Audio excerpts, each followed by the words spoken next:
Bueno, el tema de hoy es hablar de las reformas al sistema político electoral que se hizo desde la Constitución del año de 1991. Carlos, ¿me confirma, está viendo la presentación en el computador, de mi computador? Sí, señora. Ok.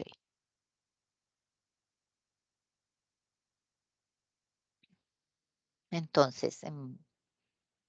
la primera reforma que ha tenido a nivel de constitución el sistema político electoral colombiano se dio en el año 2003 a través del acto legislativo 01, eh, y se dio una reforma en tres aspectos básicamente de importancia. Primero fue la institución al voto, donde se hizo se, está, se, ha- y se modificó en cuanto a la concepto de voto en blanco, voto electrónico y voto preferente. El segundo tema fue una reforma sobre las autoridades electorales y, eh, y la tercera fue sobre el fortalecimiento del sistema de partidos y movimientos políticos. Entonces, en cuanto a la institución del voto, eh, estos, estos cambios que trajeron fue, primero, que se creó el voto en blanco, señalándose que cuando los votos en blanco constituyen mayoría absoluta en relación con los votos válidos, deberá repetirse por una sola vez la votación para elegir miembros de una corporación pública o para gobernadores o alcaldes o la primera vuelta en las elecciones presidenciales. Una consecuencia directa del voto en blanco es que, tratándose de elecciones unipersonales, no podrán presentarse los mismos candidatos que hayan competido en las elecciones ganadas por el voto en blanco. Y en las votaciones para corporaciones públicas no se podrán presentar a las nuevas elecciones las listas que no hayan alcanzado el umbral. Eh, Aquí se hace por primera vez, menciona la posibilidad de implementar también el voto electrónico como mecanismo para garantizar la agilidad y la transparencia del sistema electoral. Y se estableció el mecanismo del voto preferente, entendido como la posibilidad que tienen los ciudadanos de votar por el candidato de su preferencia dentro de una lista presentada por un partido o movimiento político a efectos de postular candidatos para corporaciones públicas de elección popular, como son las juntas administradores locales, los consejos municipales y distritales, a las asambleas departamentales y el Congreso de la República. En cuanto al segundo tema de las autoridades electorales, la reforma modificó la forma de elección de las mismas autoridades electorales, como son el Consejo Nacional Electoral y el Registrador Nacional del Estado Civil. Aquí lo que se estableció es que los magistrados del Consejo Nacional Electoral pasan a ser elegidos por el Congreso de la República de postulación de los partidos y movimientos políticos. Y el registrador nacional del Estado Civil pasa a ser escogido por los presidentes del Consejo de Estado, la Corte Constitucional y la Corte Suprema de Justicia mediante concurso de méritos y para un periodo de 4 años con posibilidad de reelección. Y en cuanto al tercer tema, que es el fortalecimiento de los partidos, que fue otro aspecto importante que trajo el cambio constitucional, fue la normatividad creada para fortalecer el sistema de partidos. Y para lograr este propósito, entonces se introdujo primero cambios en la asignación de curules en las corporaciones públicas. Segundo, se hace un reconocimiento de personería jurídica, que hablamos en la clase anterior. Y el tercero, se eh, normatiza los mecanismos de democratización en las organizaciones políticas y la prohibición de la doble militancia. Y un cuarto aspecto es donde se establece el régimen de bancadas y El quinto y fundamental es la financiación de las campañas políticas. En cuanto a esos cambios en la asignación de curules en las corporaciones públicas, em, lo que se hizo fue que para la asignación representativa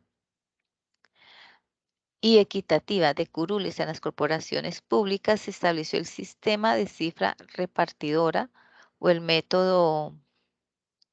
de Hunter. ¿No? Sí, está la cifra repartidora. em, o el método de Hunt. Y se instauró un umbral mínimo de votación como una barrera para acceder a curul del Senado y corporaciones públicas sin nivel territorial. Aquí lo que pasa es que este umbral define que solamente tendrán representación en el Senado de la República las listas de candidatos que superen un número de votos no inferior al 2% de los votos válidos, pero recordemos que este porcentaje fue modificado posteriormente. Y para demás corporaciones públicas solo se obtendrán representación los partidos y movimientos políticos que cumplan con un mínimo, como mínimo con el 50% del cociente electoral, donde ese cociente electoral es igual a votos válidos sobre puestos a proveer. En las circunscripciones en las que se elijan solamente 2 cargos, el cociente electoral necesario para ser a curul será solo del 30%.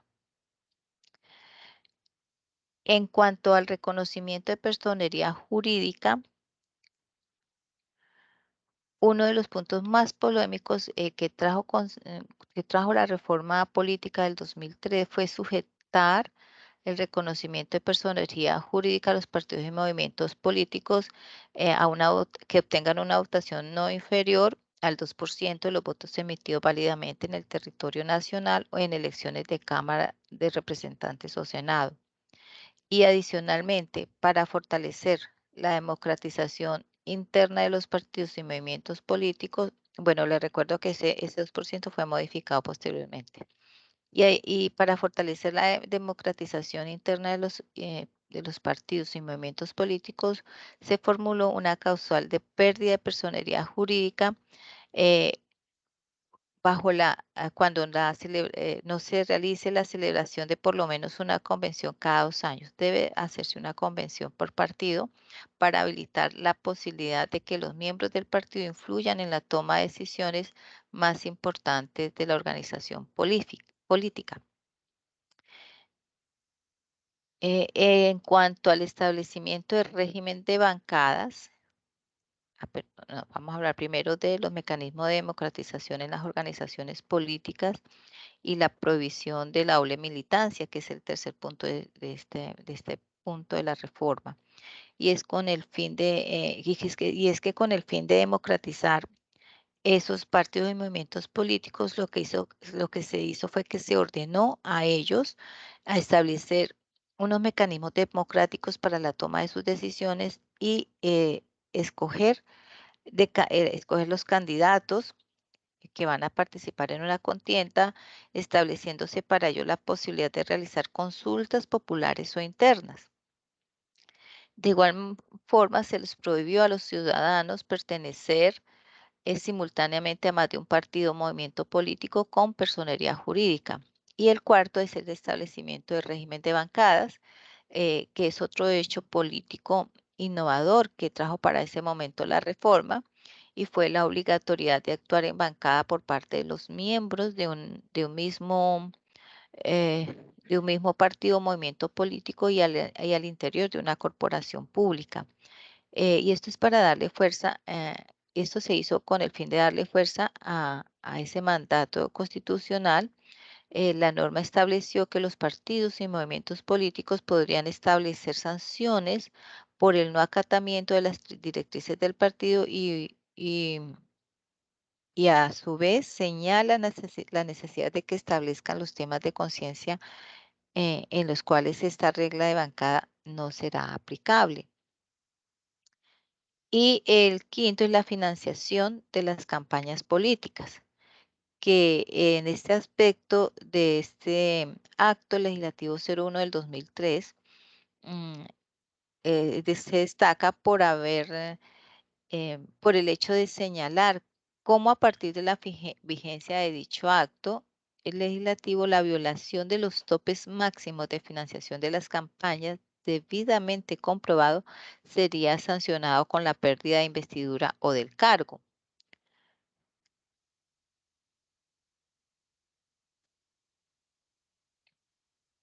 Bueno, en cuanto a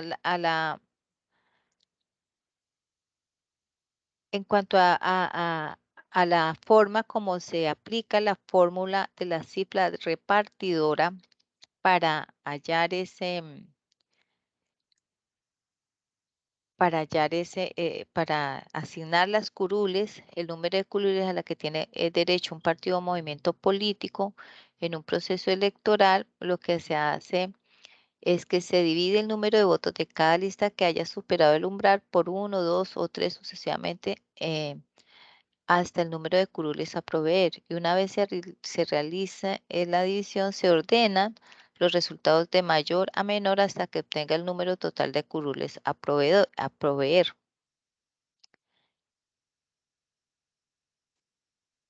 Entonces, en la suscripción,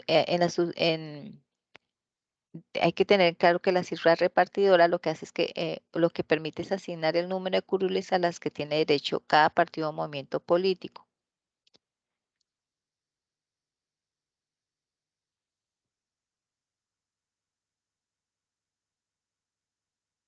Y aquí tenemos un ejemplo de la cifra repartidora,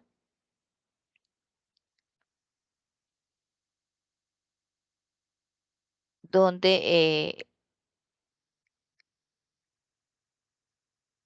la cifra repartidora es de 2.667 votos, que corresponde al décimo número de más alto de la tabla, que lo tienen acá.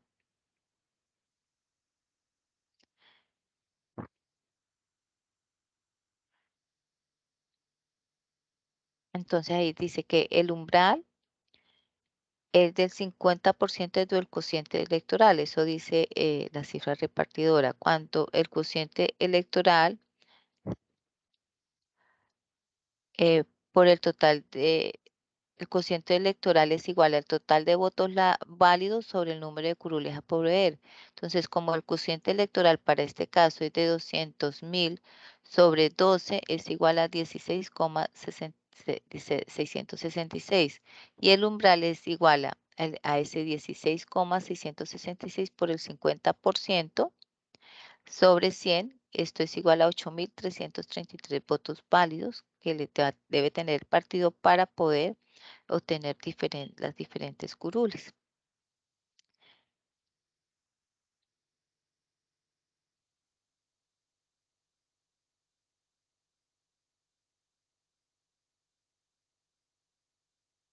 Entonces, para el ejemplo, pues, para el ejemplo que ahí tenemos es que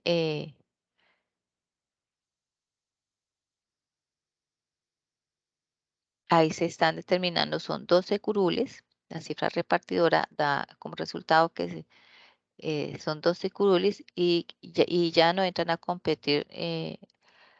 varios, los partidos que parece que para el ejemplo tenemos ahí, que son ni el Partido Palomas Radicales, ni Movimiento Turpial de Integración, ni el Partido Social Golondrina, porque no obtuvieron, eh, digamos, ese umbral. Y la cifra repartidora es de 12.500 votos, que corresponden al 12º número más alto de la tabla.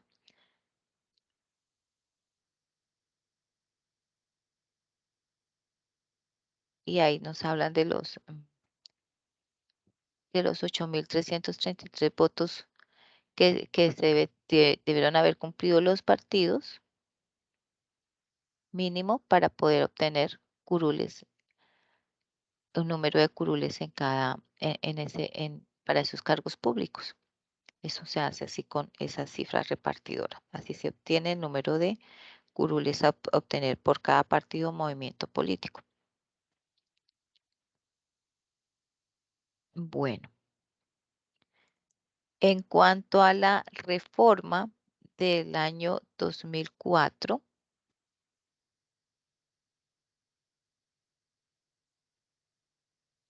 que fue otra de las reformas políticas a nivel constitucional y que merece pues especial consideración, es la que es esta, la del Acto Legislativo 02 del año 2004,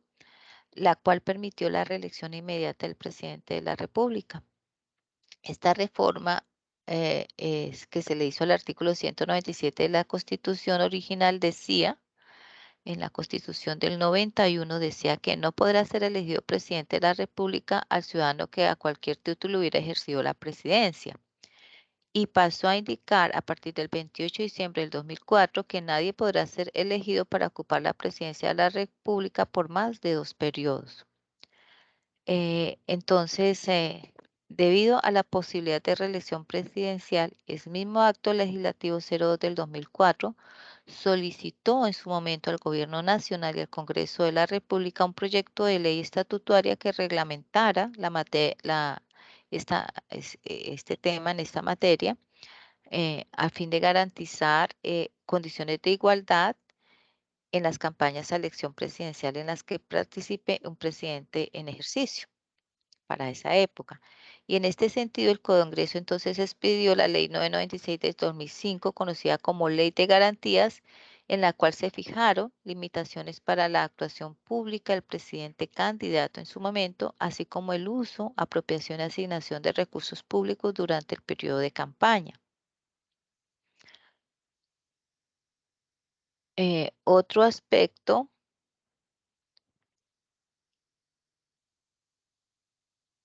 otro aspecto eh, muy importante en esta ley 996 de 2005 son las provisiones que establece para los gobernadores, alcaldes municipales y o distritales, secretarios, gerentes o directores de entidades descentralizadas, ya sea del orden municipal o departamental o nacional o distrital, departamental o distrital, que dentro de los 4 meses antes de elecciones y hasta el día electoral, impidiéndoseles así la celebración de convenios interadministrativos, la participación en actos públicos donde participen candidatos y se les limita el uso, apropiación y asignación de recursos públicos, así como en la vinculación de funcionarios públicos para proveer cargos en la administración.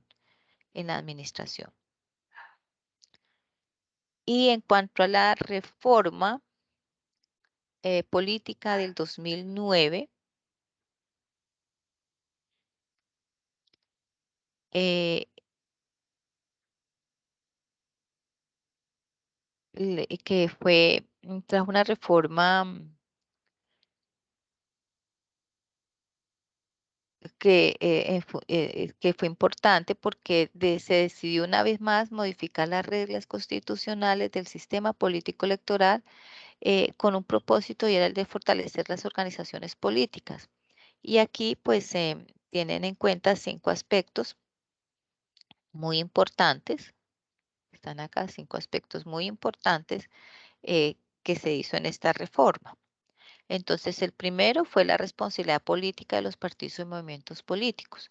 Como respuesta a esa crisis de legitimidad que para en ese momento se afrontaban las organizaciones políticas e instituciones estatales al comprobarse relaciones con grupos al margen de la ley, entonces lo que se hizo fue que el Congreso introdujo en el artículo 107 de la Constitución una responsabilidad política para que los partidos y movimientos políticos tuviesen a la hora de avalar candidatos. Entonces, en esta reforma normatizó lo siguiente. Primero, eh, no mm, no avalar candidatos eh, que no hayan sido elegidos para congresos o corporaciones públicas de elección popular si estos hubieran sido o fueren condenados durante el periodo del cargo público al cual se candidatizó mediante sentencia ejecutoria en Colombia o en el exterior por delitos relacionados con la vinculación de grupos armados ilegales y actividades del narcotráfico cometidos con anterioridad a la expedición del aval correspondiente. Y no avalar candidatos elegidos en cargos o corporaciones públicas de elección popular, quienes hayan sido o fueren condenados durante el ejercicio del cargo al cual se avaló mediante sentencia ejecutoria en Colombia o en el exterior por delitos relacionados con la vinculación a grupos armados ilegales y actividades del narcotráfico o de delitos contra los mecanismos de participación democrática o de lesa humanidad. Las sanciones por estas faltas, según la Constitución,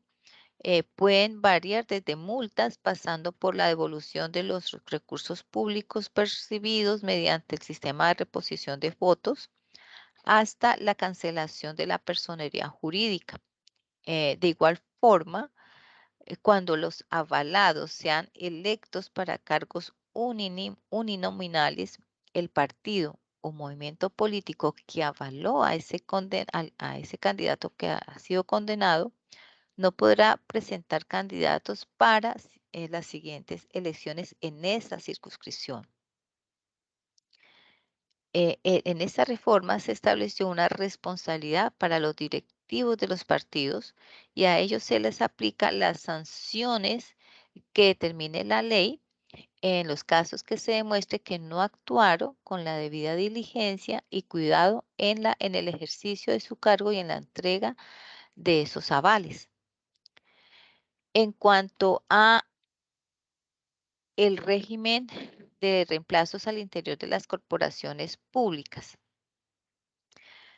La Constitución de 1991, en el artículo 134, solo regulaba la provisión de reemplazos para los congresistas, permitiéndoles en todo caso de vacancia absoluta fuera reemplazado ah, por los candidatos no elegidos según el orden de inscripción en la lista correspondiente. Y con esta reforma se regula el cubrimiento de vacancias para todas las corporaciones públicas, señalándose que solo habrá reemplazo en unos casos específicos,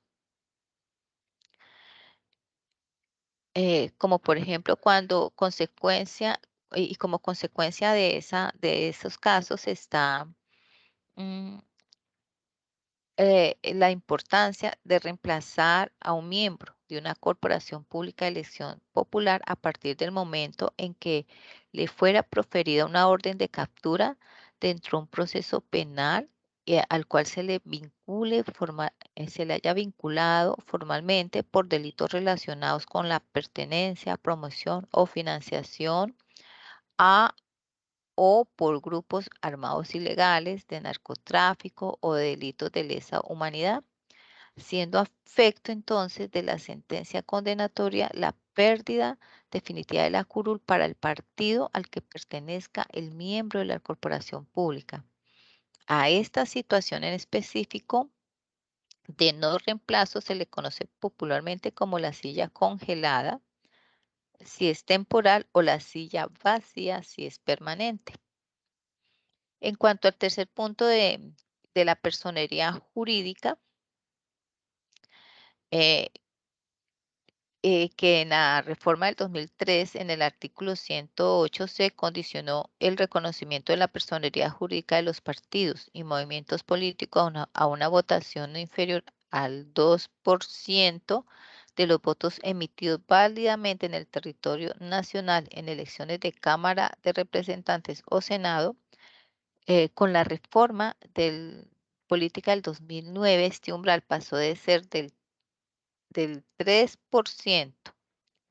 pasó a ser al 3% de la cifra que se debe cumplir para acceder a una curul en el Senado de la República y que se aplicará por primera vez para las elecciones en ese momento que venían para el 2014. Y en cuanto al punto de la democratización de los partidos y movimientos políticos, eh, la reforma lo que hizo fue que consagró en el artículo 107 de la Carta de la Constitución los principios rectores que deben contemplar los partidos y movimientos políticos dentro de sus propios estatutos. Y estos principios, entre esos principios se encuentran la transparencia, la objetividad, la moralidad, la equidad de género y el deber de presentar y divulgar sus programas políticos. Y el quinto punto, y muy importante, fue la financiación política. Y frente a la financiación política, nuevamente se reforma el artículo aquí 109 de la Constitución y se establece para los partidos y movimientos políticos, así como para los grupos significativos de ciudadanos, la prohibición de recibir financiación para campañas electorales por parte de personas naturales o jurídicas extranjeras, indicándose como ningún tipo de financiación privada podrá tener fines antidemocráticos o atentatorios del orden público. Y en el marco del desarrollo, del legislativo de las reformas políticas del 2003 y del 2009, eh, pues se dio la necesidad de desarrollar normativamente aspectos tratados en estas dos reformas, siendo esta la razón por la cual el Congreso expidió la Ley Estatutaria 1475 del 2011, Ley de Reforma Política, y de la cual pues se de forma general regula unos aspectos muy importantes que se dieron en las reformas, que fueron la organización y funcionamiento de los partidos y movimientos políticos, donde ellos deben establecer unos principios, se prohíbe la doble militancia y la orden de hacer unas consultas populares, internas y populares para diversos temas del partido y que puedan participar en los procesos electorales del país. También se estableció el régimen disciplinario donde se normatiza cuando se da la responsabilidad y las sanciones a los partidos y movimientos políticos por violaciones a las normas y reglas del sistema político, al sistema político electoral, y se asignan unas responsabilidades y sanciones a esos directivos de esos partidos y movimientos políticos en Colombia. También se establece la obligación de que en sus estatutos se establezcan las cláusulas de disolución, liquidación y función y escisión de los partidos o movimientos políticos. Se establece el procedimiento de financiación de las campañas electorales o de los partidos y movimientos políticos, donde se deben de tener claro la fuente de financiación y organizaciones para las campañas políticas, cómo es el proceso y la presentación ante las autoridades electorales de la administración de esos recursos y las reglas de financiación y sanciones que se dan a los partidos y movimientos políticos y a sus directivos por el uso de esos recursos electorales, y las nuevas reglas que se establecieron para los periodos de campaña y votación en los procesos electorales. En cuanto a algunos aspectos pues relevantes de esa ley, está el primero, que dentro de los principios presentados se contempla la equidad e igualdad de género, y aquí pues en esa ley lo que señala es que los hombres, las mujeres y las demás opciones sexuales gozarán de igualdad real de derechos y oportunidades para participar en las actividades políticas y dirigir las organizaciones partidistas, acceder a los debates electorales y obtener representación política. Y de otra parte, a fin de fortalecer la provisión de la doble militancia, se establece la necesidad de que las organizaciones políticas creen un sistema de identificación y registro de sus militantes, además de prohibir que los miembros de un partido apoyen candidatos distintos a los inscritos por el partido o movimiento político. En cuanto al régimen disciplinario, se encargó de desarrollar la responsabilidad que tienen los partidos y movimientos políticos, así como las faltas en las cuales pueden incurrir los directivos de las organizaciones políticas, estableciéndoles las sanciones que puedan llegar a ser aplicables por violación a la normatividad y a los titulares de la investigación y establecimiento de la sanción por esas conductas, por la sanción que se deriven de esas conductas. Y para los directivos, el principal que es el principal responsable de establecer las sanciones, es el mismo partido o movimiento político, con posibilidad de impugnación ante el Consejo Nacional Electoral. Para los partidos y movimientos políticos de la competencia de imponer las sanciones le corresponde al Consejo Nacional Electoral y la decisión que puede ser demandada ante el Consejo de Estado. En cuanto a la disolución, liquidación y fusión y escisión de los partidos y movimientos políticos, que es otro aspecto muy importante que trae la reforma, es la posibilidad de que los partidos y movimientos políticos, y de acuerdo a lo dispuesto por sus estatutos internos, contemplen la posibilidad de la disolución y la liquidación sea ordenada por el Consejo Nacional Electoral de acuerdo a las facultades sancionatorias que tiene la autoridad electoral sobre los partidos y movimientos políticos y que incumplan con las responsabilidades electorales. En cuanto al punto de la financiación, eh, se contempla que los partidos y movimientos políticos pueden ser financiados por recursos propios, producto de actividades lucrativas, aportes realizados por sus afiliados o particulares, créditos de instituciones financieras y financiación estatal. Y estos recursos tienen una destinación específica en función de la actividad política. En cuanto a la financiación de campañas electorales, aquí se hace una lista de fuentes de financiación que son similares a las fuentes de los partidos y movimientos políticos, destacándose aquí el sistema de financiación estatal mediante el sistema de reposición de gastos y la posibilidad de anticipos. Aquí se establecen los límites que existen en la financiación privada y el monto de gastos en la campaña, haciéndose un especial énfasis en la administración de esos recursos y la presentación de los informes. Y hay una coherencia con las reformas políticas del 2003 y del 2009, y la norma entonces establece la pérdida del cargo por violación de los límites al monto de gastos y fuentes de financiación prohibidas. En esta ley 1475 del 2011 también se establecen las nuevas reglas en periodo de campaña y votación. Y aquí es necesario destacar algunas de ellas, eh, porque aquí pues aquí está ley lo que hizo entonces acá que modificó varios aspectos del Código Electoral colombiano. Y un aspecto que regula esta nueva normatividad es la inscripción de candidatos, destacándose la exigencia de la cuota de género, que crea una norma en la cual las listas donde se elijan 5 o más curules para corporaciones de elección popular o las que se sometan a consulta deben conformarse por mínimo un 30% de los géneros. Y bajo esta temática se regula la posibilidad de promover el voto en blanco y la posibilidad de establecer coaliciones entre las diferentes obligaciones políticas a fin de inscribir candidatos de coalición para cargos uninominales. De otra parte, también aquí se señala todo lo referente a la inscripción de candidatos, estipulándose el periodo de inscripción, la modificación, la aceptación o rechazo de la misma inscripción a la candidatura, así como su divulgación.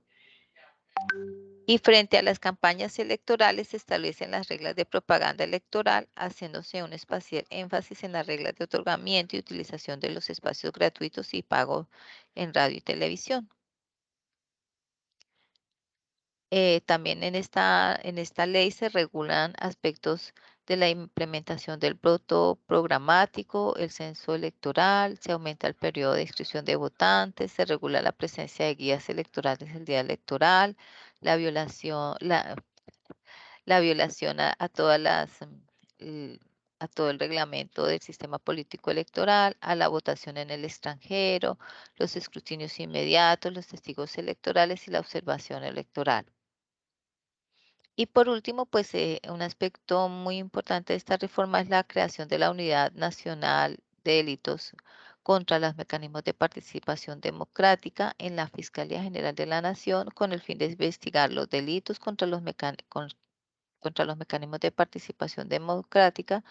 y de acuerdo a lo que está contenido en el Código Penal colombiano o Ley 599 del 2000, entre los artículos 386 al 396. Bueno, ¿tiene alguna pregunta, inquietud o quieren complementar el tema de hoy?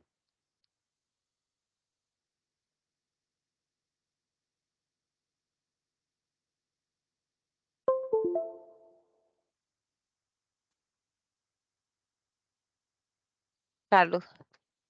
¿está todo claro? No, todo muy claro. Sí, señora. Bueno, entonces, gracias por su asistencia de hoy. Los espero mañana en la próxima clase. Que tenga una feliz tarde. Ok, igualmente.